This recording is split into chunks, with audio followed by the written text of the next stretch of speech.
శ్రీరామనామమే జివ్వకు స్థిరమైయున్నది శ్రీరామనామమే జివ్వకు స్థిరమైయున్నది శ్రీరాముల కరుణయే లక్ష్మీకరమైయున్నది శ్రీరాముల కరుణయే లక్ష్మీకరమైయున్నది శ్రీరామనామమే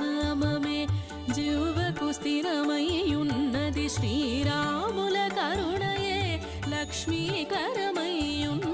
Srirama